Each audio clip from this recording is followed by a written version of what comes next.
I'm Jake. I'm 38, married, 2 kids, Sam's 9, Lucy's 7, and I used to believe in second chances, even for family. Especially for family. I grew up with that mindset drilled into me. Family sticks together no matter what. That's what my dad always said, usually right after ignoring something cruel my older brother just did or brushing off a snide comment from my mom with a tight smile.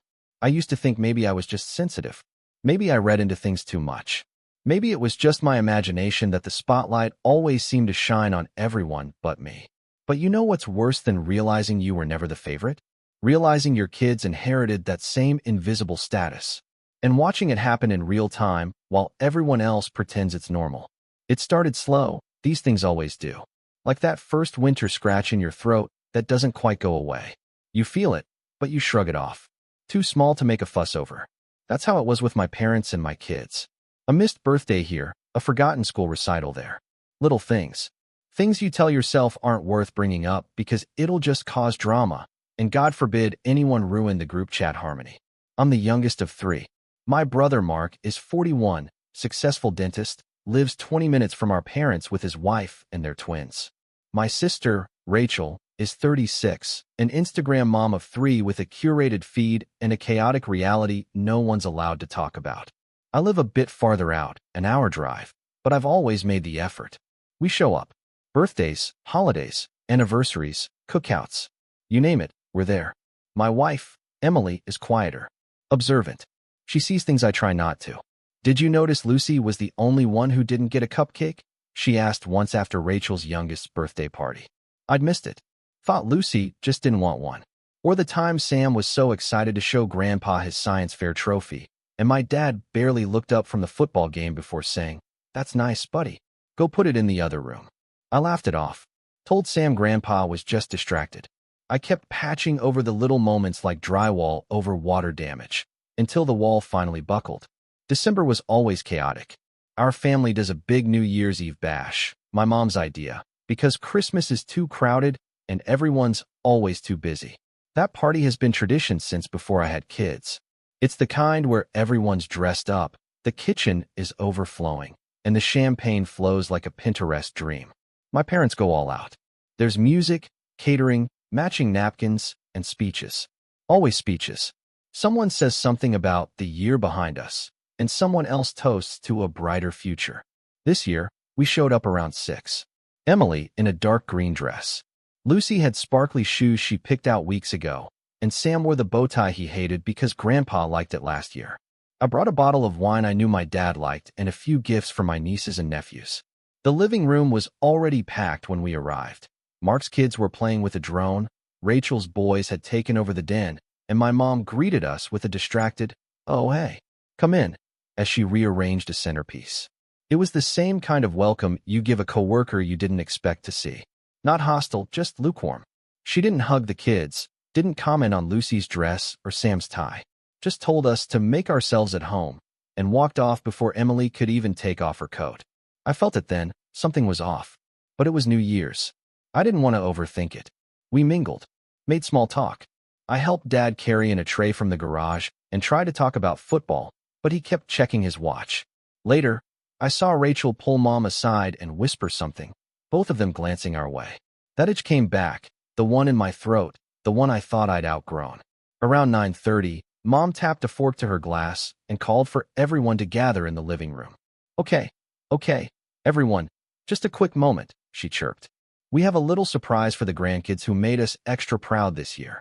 I stood near the back with Emily and the kids, smiling, expecting some generic praise or maybe even a little something for everyone. That's how it always was. But then she pulled out a box. A sleek silver box with small wrapped presents inside. And she started calling names. To Ellie for getting straight A's. Applause. To Mason for learning to swim. Applause. To Grace and Caleb for helping their mommy with the new baby. More claps. Rachel beamed, phone out, filming. To Tyler for joining the soccer league. Another gift handed off. The room was warm with smiles, laughter, proud gasps. And then the box was closed. Lid snapped shut. Applause ended. That was it. No mention of Sam. No mention of Lucy. Not a word. Sam blinked fast, eyes searching. Lucy tugged on my sleeve. Daddy, did Grandma forget us? Emily reached for my hand. Her grip was steel. I swallowed and said, maybe she's saving ours for midnight. But I knew better. Everyone laughed it off. So cute, someone said. What a fun idea, someone else chimed in. Mark's wife handed out napkins for the cake. I stood there frozen, like my own presence was a joke I hadn't caught the punchline of yet. Emily didn't say a word. She just knelt down, fixed Lucy's headband, and hugged her. I followed her lead, wrapped my arms around Sam, and said nothing. No confrontation. No scene. Just a silent exit. We left before midnight. No fanfare. No goodbye. Just slipped out the door with the weight of silence in our chests. The next morning, I woke up early. Made pancakes for the kids, let them sleep in, tucked their gifts from us under their pillows. Emily sat beside me on the couch with her coffee, staring out the window. Neither of us said anything for a long time. At 9:12 a.m., I picked up my phone. No text from family. No "where'd you go?" or "Happy New Year." I opened the group chat. Me, Mark, Rachel, Mom, Dad, and Emily. Typed slowly. Deleted. Typed again. Then I sent it. Hope you enjoyed the celebration. We won't be attending another. And I turned off notifications. That should have been it. But when you set a boundary in a family that feeds off control, they don't let it go that easy. What followed was a spiral of manipulation, guilt-tripping, and gaslighting I didn't see coming. Not like this. The fallout didn't hit right away. That's the thing with families like mine. Everything simmers just beneath the surface. No one ever says what they really mean. They just send passive-aggressive texts, talk behind your back, or worse, pretend nothing happened at all.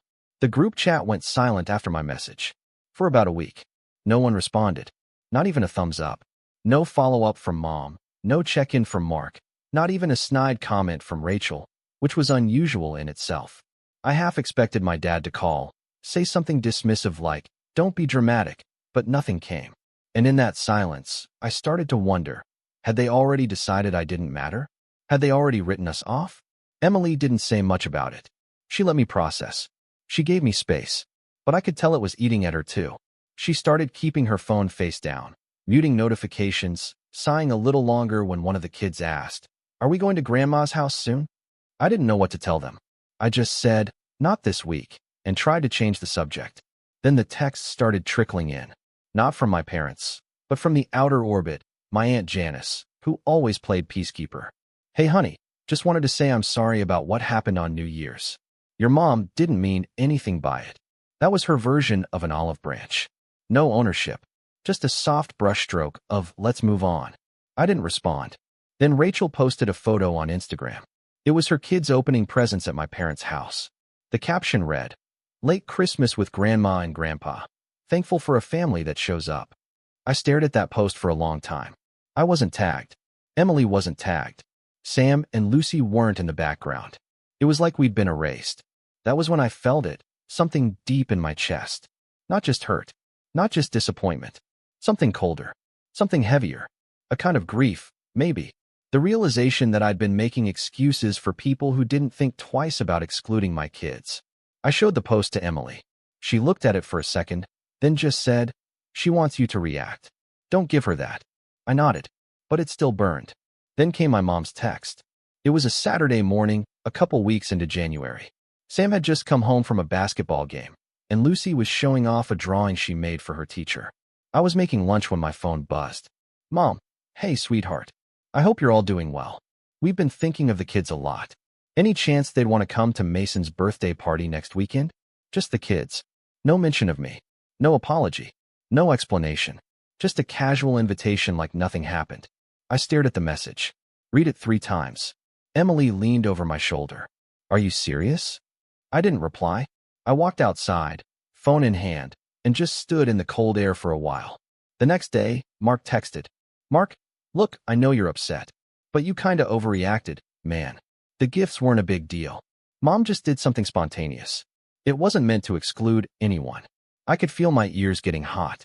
Overreacted. I thought about Sam, staring at that silver box with wide, hopeful eyes, waiting for his name to be called. I thought about Lucy's confusion, her asking me why Grandma didn't have a present for her. I thought about my own chest tightening as I smiled through it all so my kids wouldn't feel the sting I felt. And I overreacted? I typed out a reply. Me. If it wasn't a big deal, then why didn't anyone notice that my kids were the only ones who didn't get anything? Mark replied an hour later. Mark, I don't know, man.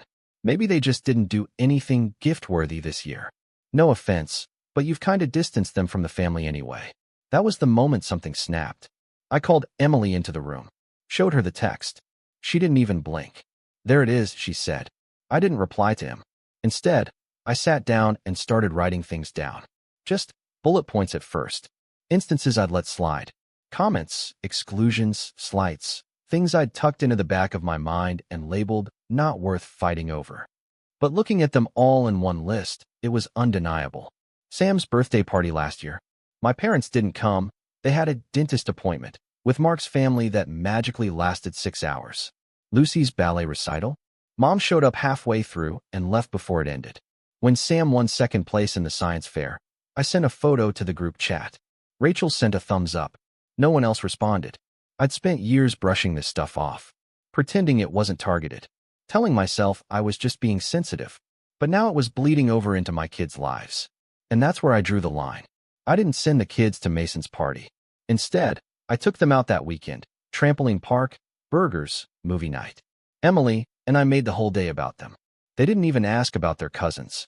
But on Monday, I got a call from my dad. That was rare. Hey, I said, keeping my voice flat. Jake, he said, we need to talk. About this behavior. You're setting a bad example for the kids. Rachel said Lucy told Mason she wasn't allowed to go to his party because their grandma didn't love her. I felt something twist in my stomach. That's not what we told her. Well, it's what she said. And now Rachel's upset. I let out a slow breath. Maybe Rachel should have thought about that before posting that picture. Dad sighed, like I was exhausting. You've always taken things too personally. I'm calling because I want to fix this. Fix it how? Well, maybe we could all get together. Talk it out. Clear the air. I sent a message saying we wouldn't be attending anything else, I said. That includes talks. Silence. Then he said, so you're punishing everyone for something that wasn't even malicious? I almost laughed. You keep calling it not malicious as if that changes how it felt. Another pause. You're being selfish, Jake. Click. I didn't even realize I'd ended the call until I saw the home screen light up again with another incoming call. Emily came into the room, saw my face, and said, enough. Let's cut them out. I wanted to. God, I wanted to. But part of me still hesitated. That part of me that grew up believing family was everything. That part of me that remembered Christmas mornings and summer BBQs and my mom singing along to oldies in the kitchen. I wasn't ready to torch the bridge, but I was ready to build a better one. One where my kids didn't have to sit at the bottom of a hierarchy they didn't create. That's when I started planning something different. It wasn't revenge. Not yet. But I was done playing defense. Then came the final straw. It was the first week of February. Lucy came home from school with a handmade Valentine's card. She'd written one for everyone she loved. Me, Emily, Sam, even our dog. She made one for Grandma too. I found her in the kitchen taping it to an envelope. What's that, sweetheart? I asked. She smiled. I'm mailing this to Grandma. I want her to know I still love her, even if she forgot. That sentence hit me like a freight train. Even if she forgot. I didn't stop her. I drove her to the mailbox myself. A week later, Lucy asked if Grandma got her card. I said I didn't know. The next day, Rachel posted another picture. It was a stack of cards on my parents' kitchen table.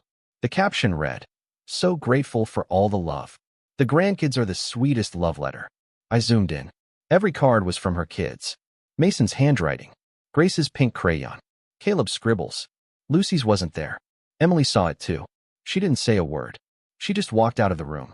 That night, I sat in the garage, staring at the old boxes of family photos we never unpacked when we moved. And something settled in me. Something cold. Something quiet. Not rage, clarity. They weren't going to change. They weren't going to wake up one day and realize what they'd done. There would be no apology, no reckoning, no acknowledgement. Just more parties we weren't invited to. More milestones they'd miss. More passive-aggressive texts and photos with us cropped out. But I wasn't going to let them rewrite the story. I was going to write a new one. And they were going to watch it unfold. But I needed a plan. And I needed to start with something small. Something symbolic. Just enough to let them know. We saw everything. And we weren't staying quiet anymore. The house was quiet that night. Too quiet. Lucy had gone to bed early after brushing her teeth in silence. Sam played on his tablet with that same blank stare he wore the day his team lost their first tournament. Emily had curled up on the couch under a blanket, not saying much. I could hear the hum of the fridge, the occasional whir of the heat kicking on, and the soft creak of the walls settling. But inside me, everything was loud. I sat at the kitchen table with a cup of tea I hadn't touched, staring at the phone screen like it might suddenly spit out an apology. Something, anything, that could undo what Lucy had felt, what I had felt. But all it offered was the same post from Rachel, the one with the stack of cards. No Lucy, no acknowledgement, just a curated display of love that excluded us entirely. I thought I'd grown used to the feeling of being overlooked, of being the afterthought, the he-means-well sibling. But that night, something shifted. It wasn't just that they didn't see me. It was that they didn't want to. They didn't want to acknowledge that I was raising two kind, thoughtful kids who had never once caused drama, who went out of their way to make cards for people who didn't even bother to remember their names at the dinner table. They didn't want to admit that maybe, just maybe, they were wrong. That's when it really hit me. I had spent so many years trying to win approval from people who had already made up their minds. The next few days passed in a fog. I went to work, came home, helped with homework, and kept up the facade of normalcy for the kids. But inside, I was unraveling. I stopped replying to extended family texts. I muted the family group chat. I started sleeping less and walking more. Long walks in the early morning when the world was still dark and I could be alone with the cold. One morning, I walked past the park where I used to take Sam when he was still in diapers. The bench we used to sit on was covered in frost. I remembered how he used to point at the ducks and laugh like it was the funniest thing in the world. I remembered how proud I was the first time he said "dada." And I realized I'd lost that part of myself. Not because of them, because I let them take it from me. I let them chip away at my confidence with every subtle jab, every backhanded comment, every moment of erasure. I let them make me feel small in my own story. And I was done. The first thing I did was take Lucy to the post office. "Let's send another card," I said. But this time, to someone who'll really appreciate it. She looked confused. "Who?" I thought for a second. "Your teacher. You said she liked your drawings, right?" Lucy beamed. She said mine made her smile all week. "Perfect," I said. "Let's send her some sunshine." That tiny shift changed something. For her. For me. It was like a reset. A reminder that we didn't need permission to give love, and we sure didn't need validation to be proud of who we were. I started rebuilding, quietly. No dramatic declarations. No social media posts. Just small, intentional acts that slowly pulled me out of that fog. I enrolled Lucy in an art class she'd been too nervous to try. I showed up early to every one of Sam's basketball games and cheered louder than I ever had. I made pancakes every Saturday and let them pick the toppings, even when that meant rainbow sprinkles and whipped cream for breakfast. I started going to therapy too. At first, I felt silly, sitting in a quiet office talking about my parents like I was 15 again. But after a few sessions, it clicked. "You've been grieving something that never existed," my therapist said one afternoon. "The idea of a family that sees you, values you. And every time they prove that idea wrong, it reopens the wound." I sat with that for a long time. It was true. I wasn't just angry. I was mourning. Not just for me, but for the father I wanted my dad to be. For the mother who I hoped would fight for my kids the way she used to fight for Mark's. For the siblings I'd always imagined would be my support system in adulthood. They didn't exist. And once I let go of the fantasy, I had space to build something real. Emily noticed the change. "You've been calmer," she said one night as we folded laundry. Not quiet, just more centered. I smiled. I stopped waiting for them to change. It didn't happen all at once. There were still moments that stung. A birthday party we weren't invited to. A family photo posted without us. Comments like, "Miss seeing you guys," that felt more like paper cuts than genuine remorse. But I got better at brushing them off. Not because I didn't care, but because I cared more about protecting what I was building here. In this house. With Emily and the kids. In March, Sam won his regional science competition.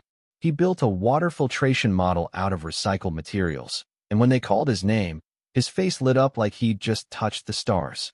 After the ceremony, he came running up to me. "Did you see? Dad, did you see?" "I saw everything, buddy." He looked around. "Do you think Grandpa would be proud?" That question hit me like a punch. I crouched down, looked him in the eyes, and said, "I'm proud. That's what matters." He nodded slowly, and that was the last time he asked. By April, I was starting to feel something I hadn't felt in years: freedom. I cleaned out the garage, donated old furniture, organized the kids' artwork into frames, and started hanging them in the hallway. Our hallway became our gallery. Each piece was a badge of joy, a celebration of little moments no one else had thought to see. Emily suggested we take a weekend trip, just the four of us. Nothing big, just a cabin by the lake, some hiking trails, and a chance to unplug. We went in early May. There was no cell signal, no internet, just birdsong in the morning, the sound of water lapping against the dock, and the smell of Emily's coffee brewing before sunrise. We roasted marshmallows, played card games. Sam caught a fish and wouldn't stop talking about it for days. Lucy painted the lake with watercolors. Emily read books on the porch, and I watched them all, feeling something in my chest expand. Not in a loud, triumphant way, in a quiet, steady way, like breathing after holding your breath for too long. That weekend, I made a decision. I was done being passive, done waiting for them to notice what they'd lost. They wouldn't, and that was fine. But they were still posting, still parading their curated version of family on Facebook and Instagram, still presenting themselves as the warm, loving grandparents with a house full of laughter. And I knew it wasn't true. So I started documenting our own story. Not for revenge, for record. I created a private Instagram, just for us, just for the moments that mattered.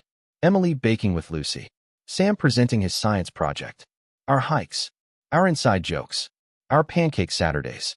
No hashtags, no captions fishing for approval, just truth. Eventually, people noticed. Old family friends, former neighbors, co-workers. They'd comment quietly, "Your kids look so happy. You seem so grounded. Looks like a beautiful life." And it was. Without them, that realization was both painful and liberating. It was June when I got the letter. Not a text, not an email, an actual letter in my mailbox, addressed in my mother's handwriting. I stood in the driveway for 10 full minutes before opening it. Inside was a folded card. On the front, a picture of a tree. Inside, just one line: "We'd like to talk. Before the holidays." No signature. I brought it inside, laid it on the counter, and stared at it. Emily picked it up. "Read it. Put it back down." Then she said, "That's not an apology." "No," I said. "It's an opening." To what? That was the question. Part of me wanted to respond, to see if they'd changed, to give them the benefit of the doubt. But another part of me, the part that had rebuilt brick by brick, wasn't sure if I wanted to let them in again. I didn't answer right away. I let the summer pass. We built memories instead. And quietly, behind the scenes, I started planning something bigger. Something they wouldn't see coming. Something that wasn't about proving a point, but about setting one in stone. Because while I had found peace, they hadn't seen the cost of their choices. Not yet, but they would. The letter stayed on the kitchen counter for 3 days. By the time I finally picked it up again, the edges had curled slightly, absorbing the weight of our silence. I stared at the words, "We'd like to talk. Before the holidays." As if there might be something I missed, some hint of regret hidden between the lines. But no, it wasn't an apology. It was a preemptive move, a warning shot disguised as diplomacy. And the timing wasn't random. Summer was ending, and the holidays were inching closer. Thanksgiving, Christmas, New Year's, all the days that were once ours before they slowly stopped including us. I didn't tell Emily right away what I decided. I wasn't even sure it was a decision yet. But something had started to take shape in my mind. Not an outburst, not a confrontation.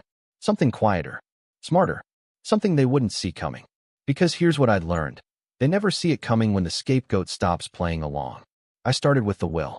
Not mine, theirs.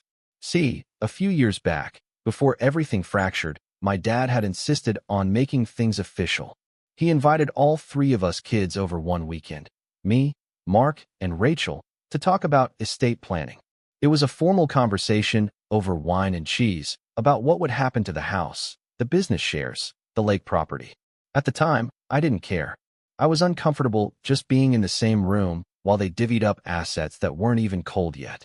But what I remembered, what stuck, was that Mark had insisted on being the executor. And Dad, of course, agreed. Rachel nodded along like it was all fair and reasonable. And me? I'd nodded too, even though I felt something gnawing in my gut. That night, Mark said to me in the kitchen, "It's just logistics, Jake. You're the furthest away anyway. As if that explained everything. But now, with the letter on the table and silence still humming in the group chat, I realized I needed to know more. Not out of greed, out of strategy. So I made a call. Not to my parents. To Eli. Eli and I had been roommates in college. He became an estate lawyer. We hadn't talked in years, but we were still connected on LinkedIn, and I knew he'd kept his practice small and private, just the way I needed it. When I told him I needed some guidance on family planning, he didn't hesitate. We met for lunch the next day. Over sandwiches and coffee, I explained everything. Not just the recent drama, but the years of subtle exclusion. The birthday parties. The favoritism. The final straw with Lucy's Valentine. Eli didn't interrupt much. Just listened and nodded, eyes sharp. When I finished, he leaned back and said, "So what do you want to do? Cut ties?" I shook my head. "No. I want to protect what's mine. And I want to be ready." He nodded. "All right. Then we start with your assets. Your will. Your trusts. Because if they ever come knocking, especially if your parents pass and Mark's in charge, you need everything airtight. I can also request a public record search. If they filed a will, it might be accessible, depending on how they structured it." 2 days later, Eli called me back. "They've got a trust set up, standard stuff. The house, the accounts, the property. Mark's the executor. Rachel's the secondary. You're mentioned, but not equally." I exhaled slowly. "Figures. Want to know what stood out?" "Sure. They've already transferred partial ownership of the lake property to Mark and Rachel. It's a quitclaim deed, filed last year." My stomach dropped. The lake property. The one my grandfather built. The one we all used to visit as kids. The one my father promised, years ago, would be shared equally. "This land belongs to the whole family," he'd said. Turns out, whole family meant something different to him. I didn't tell Emily right away. I needed time to think. Instead, I started laying the groundwork. Step 1, tighten my circle. I told Emily everything a few nights later after the kids went to bed. She didn't even blink. Just nodded and said, "We protect our kids. Period." Then I called my cousin Ben. Ben was the family outlier, like me. Grew up being compared to Mark and Rachel. The difference was, he stopped attending family functions 5 years ago after a fight over money and never looked back. We reconnected after I saw him liking one of our family photos on Instagram. When I told him what had happened over the holidays, he said, "Jake, I cut them out for a reason. You're just late to the party." "Yeah," I muttered. "But I want to do more than walk away." Ben chuckled. "You want to flip the script?" Exactly. Ben was in tech now, ran a media agency that specialized in brand image, digital storytelling, and reputation management. He'd built his own following by exposing fake family influencers, calling out curated toxicity with receipts. "You've got 2 things going for you," he said. 1, truth. 2, a documented history. You've kept everything. Photos, messages, proof. Most people don't have that. So what do I do with it? Ben leaned in. "You tell your story. But not yet. Not loudly. First, you show the people who matter that your life is better without them. That you're not bitter, you're thriving." That's when it clicked. I wasn't going to argue with them. I wasn't going to confront them. I was going to erase them back. Slowly. Quietly. Step 2. Reclaim the legacy. I'd spent my whole life letting them control the narrative. The Jake's just different narrative. The Jake keeps his distance excuse. The version of me that fit neatly into their hierarchy. But now, I had something they didn't expect, momentum. I reached out to the local historical society near the lake property. My grandfather, it turns out, had done a lot for the community, volunteered during floods, ran the summer fishing derby for kids, built the first dock with his own hands. They had records, photos, newspaper clippings. I asked if I could contribute. By the end of the week, I was helping them create a legacy wall dedicated to my grandfather's contributions. And on that wall, I made sure there was a photo of me, age 10, holding a fish with Grandpa, standing right on that dock. It was small, but it was mine. Step 3, go quiet. I didn't respond to the letter. Didn't reply to the follow-up text Rachel sent in October. "Are you guys coming to Thanksgiving? Mom's making your favorite stuffing." I didn't block them. I just became untraceable. No updates. No responses. No access. I turned our private Instagram into a newsletter instead.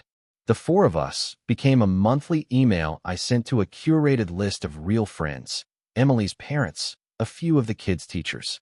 I shared stories, Sam's science updates, Lucy's art projects, our lake weekend memories, Emily's herb garden progress. It was personal, honest, and completely outside the reach of my parents, Mark and Rachel. We stopped being the forgotten ones. We became the unreachable ones. Step 4. Prepare the reveal. I wasn't planning to go public anytime soon. I wasn't planning to confront them in some dramatic Thanksgiving scene. But I did have something in mind.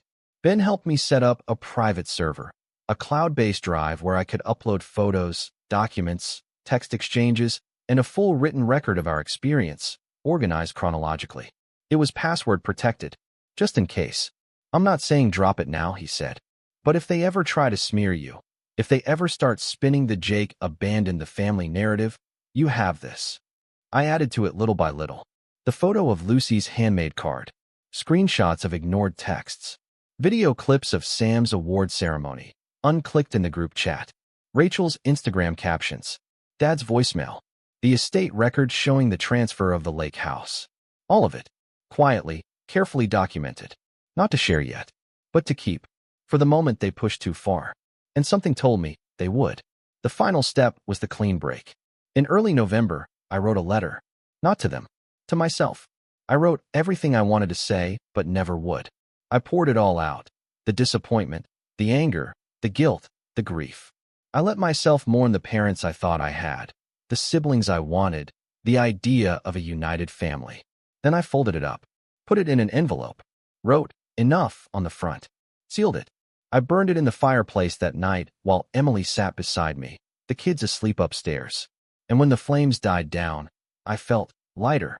It wasn't closure, but it was peace. For the first time in years, I wasn't waiting. I wasn't hoping. I was ready. Ready for the holidays. Ready for the final play. Because when the invitations arrived, when they dared to send another photo, another text, another card designed to guilt us back into submission, I'd be holding all the cards. And they wouldn't even know it. Not yet, but soon. It came, as I knew it would, 2 weeks before Christmas. A glossy envelope in our mailbox, addressed to the Armstrong family, handwritten in my mother's careful, almost obsessive cursive. I didn't open it right away. I let it sit on the dining table while I made tea, while Emily wrapped gifts in the other room, while Lucy hummed carols under her breath and Sam stared into the fireplace, lost in thought. The envelope caught the light like it knew what it was carrying, like it had purpose. I opened it after the kids went to bed. Inside was a tri-folded card with a gold-embossed pinecone wreath on the front. Inside, printed in elegant script, "Please join us for our annual Armstrong family Christmas brunch. December 24th at 10 a.m. Bringing together the ones we love most. Pajamas encouraged, mimosas provided." And just below, in ballpoint pen, "Would love to see the kids. Let's reconnect." No signature, no apology, just a passive invitation designed to rewrite the narrative. Pretend nothing happened. Paint us as the ones who withdrew. Emily found me standing by the sink, the card still in my hand. "They sent it, huh?" I nodded. "They're trying to play nice before they rewrite the story." She didn't say anything for a moment. Then, "Are we ready?" I looked at her, and something in me settled. Yeah, we are. The revenge, if you can even call it that, wasn't loud. It wasn't a dramatic speech at the Christmas table or a tearful confrontation in the snow. It was surgical, clean, measured. It began with the reply. I wrote back, not with sarcasm, not with anger, with clarity. "Thank you for the invitation. We will not be attending. We've made other plans this year and going forward. Please respect our space. We wish you the best." I sent it by registered mail. A signature required. They received it 2 days later. No response. But I knew that wouldn't be the end. Sure enough, Rachel posted a photo the next week. Her living room decked out like a Hallmark set, her kids in matching reindeer onesies, Mark and his wife in the background laughing with glasses of eggnog. And the caption? "No matter how hard the year gets, we choose love, grace, and family. We're stronger together." A subtle shot across the bow. A setup. Then, a comment appeared under the post. From one of Rachel's followers. A mutual we both knew from years ago. "Where's Jake and his family? Miss seeing their adorable kids in these." Rachel responded with a heart emoji and, "Some people choose distance. We still love them." That was the spark I'd been waiting for. Not to lash out. To correct the record. I opened the cloud drive Ben had helped me build. I scrolled through the folders. One in particular had been building all year. Evidence of exclusion. I copied the public link and added a simple message. Just for those curious about our distance. Truth matters. I posted it beneath Rachel's comment. And then I logged off. The reaction was quiet at first. A few likes. A few DMs from people who had followed our family for years and always wondered why we seemed to vanish. Then, a ripple. Ben called me later that night, grinning through the phone. Dude, you dropped a nuke wrapped in ribbon. I didn't lie. You didn't have to. The screenshots speak for themselves. Because that's what it was, a quiet, methodical documentation of every erasure, every text ignored, every photo cropped. The silver box on New Year's with Lucy and Sam sitting empty-handed. The group chat messages left on read. The voicemail from my father calling me selfish. The estate documents showing the lake house transfer. I didn't add commentary. I didn't need to. Within 24 hours, the post was gone. Rachel had deleted it, comments and all. But not before the screenshots made it around. People saw it. People finally saw it. I got texts from distant cousins. Messages from family friends. Even an email from a former neighbor who'd once asked if we were okay, but never followed up. I had no idea. Your kids didn't deserve that. Thank you for sharing the truth. I always wondered why you stopped showing up. Now I understand. It wasn't about dragging them through the mud. It was about reclaiming the story. They weren't the victims. They were the architects. And now, the narrative was out of their hands. But I didn't stop there. Remember the Historical Society project? I made a second submission. An essay, titled Legacy and Loss, a Grandson's Reflection on Inheritance and Integrity. It was about my grandfather, about the dock he built and the way he welcomed all of us grandkids equally, about the quiet integrity he carried that seemed to vanish with the next generation. I didn't name names. I didn't point fingers. But I told the truth. The essay was published in their winter newsletter, shared across the town's mailing list, framed in the welcome center by the lake, just beneath that same photo of me and Grandpa holding the fish. My father saw it. I know he did. He didn't call. He sent a single email. I wish you hadn't done that. Some things are meant to stay private. I stared at it for a long time. Then I replied, respect is earned. Silence is not love. No answer. Christmas morning came. Snow fell in soft sheets. The kids woke up late. Older now, less frantic, but still wide-eyed when they saw the presents. Emily made cinnamon rolls from scratch. We played board games, watched movies, opened gifts with no rush. No anxiety, no false smiles. It was just us. The four of us. The Armstrongs they forgot. The Armstrongs they underestimated. Sam gave me a hug before bed and said, "This was the best Christmas ever." Lucy added, "I didn't miss anything." I smiled. Me neither. The fallout? Predictable. The group chat eventually burst to life with carefully worded outrage. Mark sent a message. What you did was cruel. You aired private family matters. Rachel chimed in. You humiliated Mom. She's been crying for days. Mom herself wrote a separate message. You broke my heart, Jake. I was trying to fix things.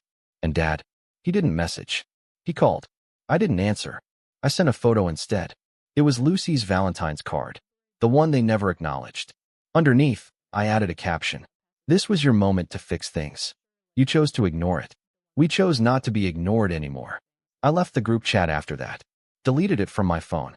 Blocked the numbers. I wasn't angry. I wasn't vindictive. I was done. Ben told me later, you didn't just win. You rewrote the ending. And maybe that's true. But to me, it didn't feel like winning. It felt like healing. It felt like carving out space in the world where my children never had to question their worth, where they never had to shrink themselves to fit someone else's comfort, where love wasn't conditional, where family meant belonging. And that was worth everything. As I tucked Lucy in that night, she asked, will we ever go back to Grandma's? I kissed her forehead. No, sweetie. We don't go where we're not celebrated. She smiled sleepily. Good. Then she rolled over and fell asleep in peace. So did I, for the first time in years. And in that silence, I understood something my parents never did. Sometimes, the real inheritance isn't land or money. It's the freedom to walk away and the power to never look back.